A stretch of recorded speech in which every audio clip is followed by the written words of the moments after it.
अस्सलाम वालेकुम guys, hope you are doing well. हमने जो है ना वो कोड ऑफ सिविल प्रोसीजर यानी कि सीपीसी को शुरू किया हुआ था एज अ लेक्चर वाइज, और हम जो है ना वो 3-4 लेक्चर ऑलरेडी डिस्कस कर चुके हैं। अगर आपने वो नहीं देखे तो आप उसको ज़रूर देखिए ताकि आपको जो है ना वो थोड़ा सा आइडिया हो जाए बेसिकली इन सब चीज़ों का। देखिए, मैं इस वजह से बेसिकली आपको कह रहा होता हूँ कि आप जो है ना वो प्रीवियस लेक्चर ज़रूर देखा करें। उससे ये होता है कि आपको पता चल जाता है, क्योंकि मेरा माइंडसेट अब ये होता है कि आपने पीछे लेक्चर सुने हैं तो आपको ये ईज़िली चीज़ें जो है ना वो समझ आ जाएँगी। ठीक है? इस वजह से मैं कह रहा होता हूँ कि पहले आप वो लेक्चर ज़रूर लीजिए ताकि आपको वो चीज़ें जो है ना समझ आ जाए। ये बेसिकली सेक्शन 10 है कोड ऑफ सिविल प्रोसीजर का। ठीक है? यहाँ पे मैंने जो है ना इसको लिखा भी है। तो इसको आज हम डिटेल से डिस्कस करेंगे। इसमें जो एग्ज़ाम में क्वेश्चन आते हैं वो आता है कि रेस सब जुडाइस मैटर इन रेस सब जुडाइस के हवाले से लिखें या स्टे ऑफ सेकंड सूट्स के हवाले से लिखें। ये दो तरह से ये क्वेश्चन जो है ना एग्जाम में आ सकते हैं। ठीक है? Section 10 of code of civil procedure 1908 basically इससे डील करता है, जिसको हम जो है ना वो डिस्कस करेंगे कंप्लीट डिटेल से। देखिए, एज सच एज तो वर्डिंग नहीं लिखी रेस सब जुडाइस, ये वर्ड तो नहीं लिखा सेक्शन 10 में। ठीक है? लेकिन बेसिकली हम लीगल टर्म में जो है ना वो इसको यही कंसीडर करते हैं। ये नेक्स्ट हम डिस्कस करेंगे कि सेक्शन 10 में क्या लैंग्वेज लिखी है, वो भी हम नेक्स्ट ना डिस्कस करेंगे। बट फिर जो है ना हम इसको समझेंगे कि ये होता क्या है। देखिए, अगर किसी पार्टी ने कोई सूट फाइल किया है, फॉर इंस्टेंस मैं एग्जांपल देने के लिए कहता हूँ कि मेरा और बी का एक डिस्प्यूट राइज हुआ। ठीक है? और मैंने जो है ना वो इस्लामाबाद की कोर्ट में सूट फाइल कर दिया। ठीक है? अब ये सेक्शन कहता है कि मेरा और बी का जो है ना वो डिस्प्यूट राइज हुआ, मैंने इस्लामाबाद की कोर्ट में सूट फाइल कर दिया। अब सेम सब्जेक्ट मैटर यानी कि सेम, फॉर इंस्टेंस कि मेरा बी के साथ इस वजह से मसला हुआ था कि बी के साथ मेरा जो है ना वो गाड़ी का कॉन्टैक्ट हुआ था कि बी जो है वो मुझे अपनी गाड़ी जो है ना वो देगा और बदले में मैं जो है ना उसको 20 लाख रुपया दूंगा। ठीक है? अब ये कॉन्ट्रैक्ट हो गया। अब ये सेक्शन कहता है कि सेम इसी नेचर पे यानी कि सेम सब्जेक्ट मैटर पे, सेम पार्टीज पे, ठीक है, और जो है ना वो सेम कॉन्ट्रैक्ट पे आप दूसरा कहीं और सूट फाइल नहीं कर सकते। देखिए, मैंने एक सूट इस्लामाबाद में फ़ाइल किया। अब मैं ये नहीं कर सकता कि मैं उसी नेचर के ऊपर, मतलब उसी तरह का एक और सूट जो है ना वो पिंडी में फ़ाइल कर दूं, या उसी नेचर का एक सूट जो है ना लाहौर में फ़ाइल कर दूं, या उसी नेचर का एक सूट जो है ना वो कराची में फ़ाइल कर दूं। ठीक है? तो ये बेसिकली ये सेक्शन 10 ये कहता है कि अगर आपने कोई ऐसा सूट जो कि पहले फाइल किया हुआ है, ठीक है, उसी सेम सब्जेक्ट मैटर पे, मैं बार बार एक चीज़ वर्ड यूज़ कर रहा हूँ, सेम सब्जेक्ट मैटर पे, सेम पार्टीज़, ठीक है, और सेम इशू पे आप जो है ना वो दोबारा से किसी कोर्ट में सूट फाइल नहीं कर सकते। ठीक है? इसके पीछे लेजिस्लेटर की इंटेंशन क्या थी वो थोड़ी सी डिस्कस कर लेते हैं ताकि आपको समझने में इजीली आसानी हो जाए। इसमें इसके पीछे लेजिस्लेटर की इंटेंशन ये थी कि फॉर एग्जांपल दो पार्टीज़ हैं, उनका आपस में मसला हो गया है। ठीक है? अब वो दो पार्टीज़ क्या करेंगी कि एक दूसरे को तंग करने के लिए पहले, फॉर एग्जाम्पल पार्टीज़, एक एग्जाम्पल के लिए पार्टीज़ रह रही थी इस्लामाबाद। ठीक है? और उनका आपस में मसला हो गया। अगर ये सेक्शन नहीं होता, मैं ये कह रहा हूँ कि अगर ये सेक्शन नहीं होता तो फिर पार्टीज़ क्या करती, फिर पार्टीज़ एक सूट इस्लामाबाद में फ़ाइल करती, एक सूट कराची में फाइल करती, एक सूट लाहौर में कर देती। तो ये क्या होता कि मल्टीपल लिटिगेशन स्टार्ट हो जाती। ठीक है? मल्टीपल केस स्टार्ट हो जाती। ठीक है? मे बी ऐसा होता कि एक सूट जो है ना वो चल रहा है और उसकी जो दूसरी जगह जो है ना वो उसके लिए गवाही देने के लिए जाया जा रहा है, और यहाँ पे जो है ना वो उनका राइट स्ट्राइक ऑफ हो गया। तो इस वजह से लेजिस्लेटर्स ने ये सेक्शन इंसर्ट किया कोड ऑफ सिविल प्रोसीजर में कि एक जो है ना वो सब्जेक्ट मैटर पे, एक कॉज ऑफ एक्शन पे सेम पार्टी जो है ना वो सिर्फ एक ही सूट फाइल कर सकती है। ठीक है? और उसी सूट को जो है ना वो आपने लेके आगे चलना है, ये कहता है। ठीक है? तो इन आसान अल्फाजों में कि अगर आपका कहीं भी मसला हो जाता है तो फिर आपने जुरिस्डिक्शन खुद देखनी होती है और वहाँ पे सूट फाइल कर देना होता है। ठीक है? बाद में आप जो है ना वो दूसरा सूट जो है ना वो किसी और सिटी में, किसी और डिस्ट्रिक्ट में नहीं फाइल कर सकते उसी नेचर के ऊपर। ठीक है? यहाँ पे मैं बार बार नेचर की बात कर रहा हूँ। ठीक है? कि यहाँ पे सब्जेक्ट मैटर क्या था, मैंने जो बी के साथ एग्जांपल दी, गाड़ी थी। ठीक है? कॉन्ट्रैक्ट था, उसने कॉन्ट्रैक्ट की वायलेशन की, मुझे गाड़ी नहीं दी, मैंने पैसे देने के लिए तैयार हूँ। तो यहाँ पे क्या है कि दो पार्टीज़ हैं, मैं और बी। ठीक है? और सब्जेक्ट मैटर क्या है, गाड़ी है। ठीक है? वायलेशन किसकी हुई है, कॉन्ट्रैक्ट की। ठीक है? तो मैंने उसके ऊपर जो है ना वो सूट फॉर स्पेसिफिक परफॉर्मेंस का सूट फाइल कर दिया इस्लामाबाद में। ठीक है? अब उसी सेम नेचर पे, सेम कॉन्ट्रैक्ट पे मैं उसके ऊपर दूसरा सूट लाहौर में या जो है ना वो रावलपिंडी में नहीं फाइल कर सकता। ठीक है? हाँ, अगर मेरे उसके साथ कोई दूसरे भी कॉन्ट्रैक्ट थे, इन केस मैं ये कहता हूँ कि मेरा बी के साथ बिजनेस जो है ना वो चल रहा है। ठीक है? और मेरा उसके साथ एक कॉन्ट्रैक्ट हुआ गाड़ी के रिलेटेड, दूसरा कॉन्ट्रैक्ट हुआ घर के रिलेटेड। ठीक है? तो अब घर के रिलेटेड मैं दूसरा सूट फाइल कर सकता हूँ क्योंकि वो सेपरेट कॉज ऑफ एक्शन है, सेपरेट सब्जेक्ट मैटर है। ठीक है? लेकिन जो कार है, ठीक है, गाड़ी है जो, उसके ऊपर मैं दूसरा सूट फाइल नहीं कर सकता। सेक्शन 10 बेसिकली डील करता है सेक्शन 151 ऑफ सीपीसी जो है ना वो क्रॉस रेफरेंस में आता है। ये बेसिकली इनहेरेंट पावर है, सेक्शन 34 और आर्टिकल 203 ऑफ कॉन्स्टिट्यूशन है। अब मीनिंग क्या है जो है ना उस सबजुडाइज का? सबजुडाइज कहते हैं कि सब्जेक्ट मैटर, रेस सबजुडाइज का मतलब क्या है? रेस मीन सब्जेक्ट मैटर और एवरी ऑब्जेक्ट और right from the subject matter in rice. कि रेस बेसिकली उसको कहते हैं कि सब्जेक्ट मैटर को रेस कहते हैं, ठीक है, या हम किसी ऑब्जेक्ट को भी, मतलब ऑब्जेक्ट जिससे कॉज ऑफ एक्शन राइज हुआ है, ठीक है, उसको हम जो है ना वो रेस कहते हैं। और सबजुडाइज मीन कि ऐसी चीज़ जो कि पेंडिंग है कोर्ट में, ठीक है, उसको हम सबजुडाइज कहते हैं, ठीक है। तो रेस सबजुडाइज मीन कि कोई ऐसा सब्जेक्ट मैटर जो कि दो पार्टीज़ के दरमियान किसी भी कॉम्पिटेंट कोर्ट ऑफ एजुडिकेशन में पेंडिंग है, आप उसी सेम नेचर पे कोई सेकंड सूट जो है ना वो फाइल नहीं कर सकते, ठीक है। आपने पहले जो सूट फाइल किया था उसको प्रॉपर्ली एजुडिकेट करेंगे, उसके ऊपर एविडेंस आएंगे, सारा कुछ होगा और वही फाइनली कंक्लूजन में जाएगा, ठीक है। तो यहाँ तक आई होप्स हो कि आपको समझ लग गई होगी। अब इसमें कंडीशन देखते हैं, ठीक है, किन कंडीशन पे रेस सबजुडाइज जो है ना वो लग जाएगा, ठीक है। अब होता क्या है कि जब आप ने एक सूट फाइल किया, फॉर इंस्टेंस मैं वही एग्जांपल देता हूँ कि मैंने बी के खिलाफ जो है ना सूट फाइल किया इस्लामाबाद में, ठीक है, वो सूट चल रहा है, उसको 1 साल हो गया। अब मैं क्या करता हूँ कि सेम सब्जेक्ट मैटर पे सेम वही कॉन्ट्रैक्ट, सेम वही इशू मैं पिंडी में भी सूट फाइल कर देता हूँ, ठीक है। फिर क्या होगा कि जो पिंडी की कोर्ट होगी ना वो उस मैटर को स्टॉप कर देगी। स्टॉप यानी कि उसको प्रोसीड नहीं करेगी, ठीक है। उसको बोल तो कोर्ट, पिंडी की कोर्ट बोलेगी कि ये मैटर ऑलरेडी पेंडिंग है कॉम्पिटेंट जुरिस्डिक्शन में। इस्लामाबाद की जुरिस्डिक्शन बनती है, वो कॉम्पिटेंट जुरिस्डिक्शन है, वहाँ पे पेंडिंग है, तो हम ये नहीं सुन सकते, ठीक है। अब कौन सी कोर्ट जो है उसके ऊपर स्टे लगाएगी? रावलपिंडी वाली कोर्ट, जिसके पास बाद में मैटर किया है, ठीक है। तो ये भी थोड़ा सा याद रखिए। अब ये चीज़ें अब हम पढ़ेंगे कंडीशंस कि कौन सी ऐसी कंडीशन है जहाँ पे रेस सबजुडाइज जो है ना वो लग जाएगा, ठीक है। सबसे पहले तो ये है कि 2 separate suit, they should be a 2 separate suit, ठीक है। 2 सेपरेट सूट से क्या हम रहा थे यहाँ पे कि फॉर एग्जांपल मैंने पहले सूट फाइल किया इस्लामाबाद में, ये हो गया एक सूट। दूसरा सेपरेट सूट किधर मैंने फाइल किया? पिंडी में, ठीक है। तो ये है कि 2 पहले सेपरेट सूट फाइल होने चाहिए, ठीक है। 2 सेपरेट सूट फाइल होंगे ही तो सब जुडाइज जो है ना वो लगेगा। उसके बाद सब्जेक्ट मैटर इन इशू। अब जैसे कि मैंने अपनी एग्जांपल दी थी कि मेरी सब्जेक्ट मैटर में क्या था कि गाड़ी थी, ठीक है, जिसके ऊपर कॉन्ट्रैक्ट हुआ था कि ये आप जो, मैं इसको 20 लाख दूंगा, ये बदले में मुझे जो ना गाड़ी देगा। तो यहाँ पे सब्जेक्ट मैटर क्या था? गाड़ी थी, ठीक है। तो सबसे पहली तो चीज़ ये है कि 2 सूट हों। जैसे कि एक पिंडी में सूट, अगर मैंने इस्लामाबाद में सूट फाइल किया, तो जिधर मैं दूसरा सूट फाइल करूँगा ना वहाँ पे जो है ना वो सबजुडाइज लग जाएगा, यहाँ पे ये सेक्शन 10 अप्लाई हो जाएगा, ठीक है। इन केस अगर मैं पिंडी करता हूँ या लाहौर करता हूँ तो वहाँ पे लग जाएगा। दूसरी चीज़ ये है कि सब्जेक्ट मैटर भी सेम होना चाहिए, ठीक है। अगर तो मेरा गाड़ी का कॉन्ट्रैक्ट था और मैं दूसरा सूट भी गाड़ी के रिलेटेड ही फाइल कर रहा हूँ, तो उसी टाइम सेक्शन 10 लग जाएगा और कोर्ट मुझे कहेगी कि आप इधर जो है ना वो सूट इनिशिएट नहीं कर सकते, ठीक है।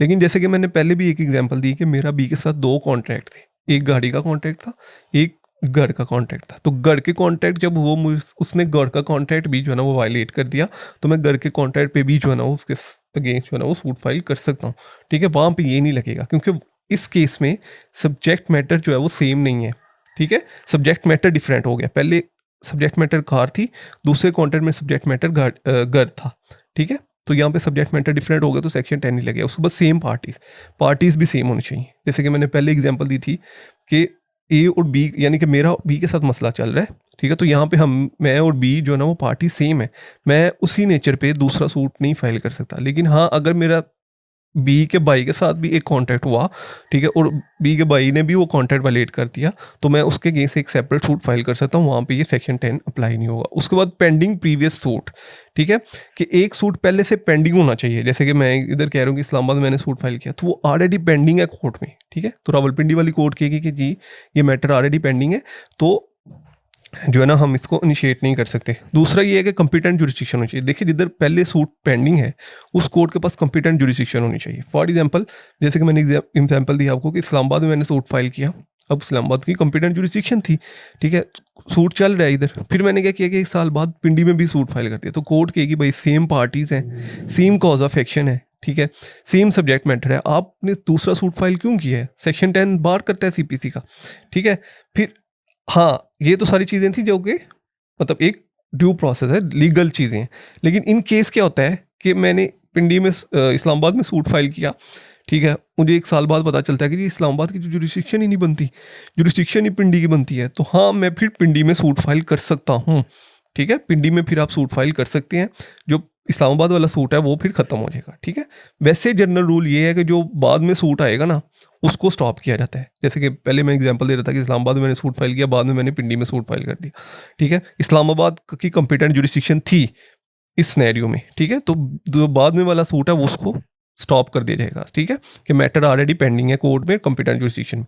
लेकिन कुछ सिनेरियोज ऐसे भी होते हैं, जैसे कि इस्लामाबाद की और पिंडी की जो है जुरिस्डिक्शन थोड़ा सा डिटरमाइन करना, पुराने मैप्स में कुछ हो रहा है, जो न्यू मैप्स आ रहे हैं वहाँ पे इस्लामाबाद को एक्सपेंड किया जा रहा है। ठीक है, तो ये थोड़ा सा डिटरमाइन करना सम सिनेरियोज में मुश्किल हो जाता है। तो फिर क्या आता है कि अगर केस जो है वो पिंडी में चल रहा है, तो पिंडी की कोर्ट कहती है कि जी ये तो जुरिस्डिक्शन ही नहीं बनती, ये आपकी जो जुरिस्डिक्शन बनती है इस्लामाबाद की, तो फिर हम इस्लामाबाद में भी उसी नेचर का सूट जो है ना वो फाइल कर सकते हैं, क्योंकि पिंडी की जुरिस्डिक्शन नहीं थी।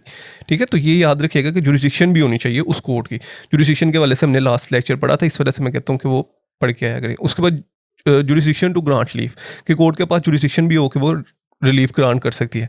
टाइटल सेम होना चाहिए। ठीक है, जैसे कि मैं वो कह रहा हूँ कि सूट फॉर स्पेसिफिक परफॉर्मेंस था, गाड़ी का ही परफॉर्मेंस हो रही है, कॉन्टेंट की ही परफॉर्मेंस हो रही है, सब्जेक्ट मैटर गाड़ी थी और ईच एंड एवरीथिंग। ठीक है, तो ये बेसिकली कंडीशंस हैं जो कि इसमें जैसे ही ये कंडीशंस फुलफिल होंगी, ये 7 कंडीशन जैसे ही फुलफिल हो जाएंगी ना, ये मैटर एज सब्जुडाइज जो ना लग जाएगा, सेक्शन 10 इंप्लीमेंट होना शुरू हो जाएगा। ठीक है, इसमें एक केस ला लिख लीजिएगा। बेसिकली ये 2023 CLC 685 पेज नंबर पे ये कोयटा हाई कोर्ट की जजमेंट्स है, जिसमें वो 5 कंडीशन बता रही हैं। कोयटा हाई कोर्ट कहती है कि सेक्शन 10 उसी टाइम जो है ना वो लग जाएगा जब ये 5 कंडीशन पूरी होंगी। The matter in issue in both parties में डायरेक्टली एंड सब्सिक्वेंटली भी सेम, कि जो मैटर इन इशू है वो डायरेक्टली यानी कि डायरेक्टली सेम होना चाहिए, या एंड और सब्सिक्वेंटली भी अगर सेम होगा तो ये सेक्शन 10 जो है ना वो अप्लाई हो जाएगा। पहली कंडीशन ये है, अगर ये कंडीशन फुलफिल होगी फिर दूसरी कंडीशन देखी जाएगी कि previous instituted must be pending to a competent jurisdiction. अगर पहली कंडीशन फुलफिल हो रही है, दूसरी कंडीशन देखी जाएगी, हाँ कॉम्पिटेंट जुरिस्डिक्शन है, जैसे कि मैंने इधर बोला था कि इस्लामाबाद कोर्ट की अगर कॉम्पिटेंट जुरिस्डिक्शन है, ठीक है, तो पिंडी में अब उसी नेचर पे दोबारा सूट फाइल नहीं कर सकते। दूसरी कंडीशन भी फुलफिल हो गई, the court before which the previous suit is pending must be a competent to grant leave. Third चीज़ कॉम्पिटेंट टू ग्रांट लीव। यही सारी चीज़ें जो मैं ऑलरेडी डिस्कस कर चुका हूँ ऊपर। ठीक है, और फोर्थ चीज़ इज है कि suit must be between the same parties के दरमियान सूट होना चाहिए। Must be litigant in both the suit under the same title हो, ठीक है, सेम पार्टीज हो, कॉम्पिटेंट हो कोर्ट जिसने रिलीफ ग्रांट करता है, कॉम्पिटेंट जुरिस्डिक्शन है पहली वाली कोर्ट की, डायरेक्टली और सब्सिक्वेंटली सेम होना चाहिए। जैसे ही ये 5 कंडीशन पूरी हो जाएंगी सेक्शन 10 इंप्लीमेंट हो जाएगा। ठीक है, उसी टाइम सेक्शन 10 जो है ना वो अपनी मोशन में आ जाएगा और आके बोलेगा पार्टीज को कि भाई आप दोबारा इसी नेचर पे सूट फाइल नहीं कर सकते। इसमें एलिमेंट्स कौन कौन से हैं, ठीक है, ये एज इट इज़ जो ना वर्डिंग लिखी है सेक्शन 10 की। अगर आप सेक्शन 10 पढ़ें सीपीसी का तो आपको पता चल जाएगा कि उसमें क्या लिखा है। Where the parties are same in 2 suits, 2 suits file हुए हैं, एक इस्लामाबाद में एक पिंडी में, दोनों में पार्टी सेम है। ठीक है, matter in issue both party same है। ठीक है, दोनों पार्टीज का जो मैटर है वो भी सेम है। Subsequently instituting suit is a same court in which the previous suit was instituted. ठीक है, जो देखिए जो बाद में सूट फाइल हुआ है, ठीक है, same court in the previous suit was instituted. ठीक है, and if the previous suit is pending in any other court in Pakistan having jurisdiction to try subject matter. अब देखिए इसमें 2 सिनेरियोज हैं। एक ये भी तो हो सकता है ना कि मैंने इस्लामाबाद में सूट फाइल किया, बाद में फिर साल बाद मैंने फिर इस्लामाबाद में सूट फाइल कर दिया। ठीक है, तो फिर भी ये सब्जुडाइज लग जाएगा। ठीक है, एक तो ये भी एक सिनेरियो ये है कि सेम ही जो ना वो अपने टेरिटरी में 2 सूट फाइल करती है, तब भी मैं सेक्शन 10 लग जाएगा। दूसरा सिनेरियो ये है कि जी एक इस्लामाबाद में सूट फाइल किया, दूसरा पिंडी में सूट फाइल किया, तब भी सेक्शन 10 लग जाएगा। ठीक है, हाँ सेक्शन 10 तब नहीं लगेगा कि फॉर एग्जांपल मेरा कॉन्टैक्ट हुआ था किसी और कंट्री में, यानी कि मैंने लंदन में कॉन्टैक्ट किया, ठीक है, और वहाँ पे मेरा एक सूट चल रहा है ऑलरेडी, पार्टीज पाकिस्तान की है, मैंने कहा पाकिस्तान में भी आके जो है ना वो इनके ऊपर केस कर देता हूँ। ठीक है, मैंने पाकिस्तान में भी केस कर दिया। ठीक है, तो यहाँ पे ये सेक्शन 10 नहीं अप्लाई होगा। ठीक है, सेक्शन 10 तभी उधर ही अप्लाई होगा जहाँ पे पाकिस्तान की कोर्ट्स आएंगी। ठीक है, लंदन वाला केस लैदा से चलेगा, पाकिस्तान वाला केस लैदा से चलेगा। ठीक है, suit is pending before the beyond the limit of Pakistan in such suit establish in constitutional authority of. ठीक है, अगर किसी देखिए समटाइम ऐसा भी होता है कि Pakistani courts out of countries भी हैं। ठीक है। तो अगर वहाँ पे कोई केस पेंडिंग चल रहा है तो यही कंसीडर किया जाएगा कि वो पाकिस्तान में ही पेंडिंग चल रहा है, ठीक है। पाकिस्तान की बहुत सी एम्बेसीज हैं आउट ऑफ कंट्रीज़ में। फॉर एग्जांपल मैं कह देता हूँ कि अमेरिकन एम्बेसी, पाकिस्तान की जो अमेरिका में एम्बेसी है वहाँ पे एक केस चल रहा है, ठीक है।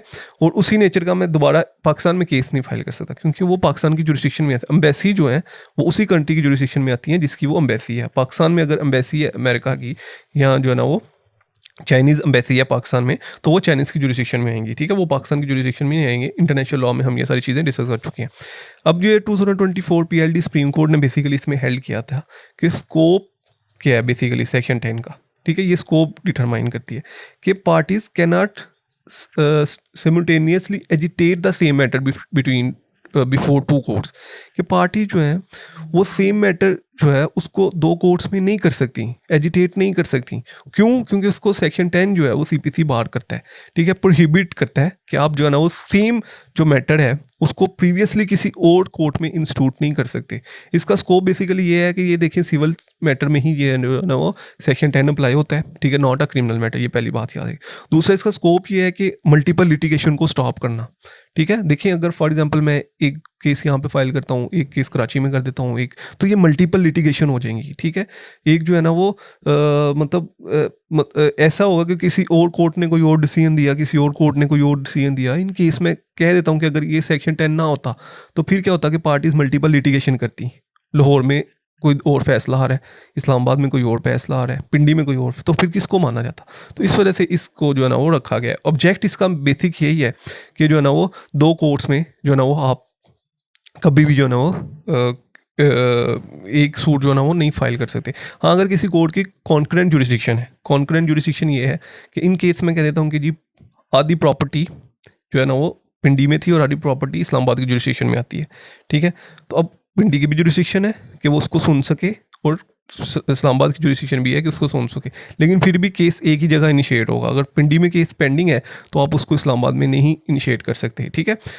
इस केस में बेसिकली ये हेल्ड किया गया था कि it observe that section 10 must be strictly follow by the parallel litigation, ठीक है। प्रिवेंट, ये प्रिवेंट यानी कि रोकता है कि मल्टीपल लिटिगेशन को और कन्फ्लिक्ट ऑफ जजमेंट्स को ये रोकता है। देखिए मैं जैसे कि पहले बता रहा हूँ कि अगर मैं इधर केस फाइल कर देता हूँ, लाहौर में भी कर देता हूँ, तो यहाँ पे कोर्ट जो है ना वो मेरे हक में फैसला दे देती है, लाहौर की कोर्ट मेरे अगेंस्ट फैसला दे देती है। फिर कौन सा जो है ना वो केस, फिर कौन सी डिग्री एग्जीक्यूट करवाई जाएगी, ठीक है, किसको आप प्योरिटी देंगे। इस वजह से इसको जो है ना मल्टीपल लिटिगेशन को बार कर दिया गया।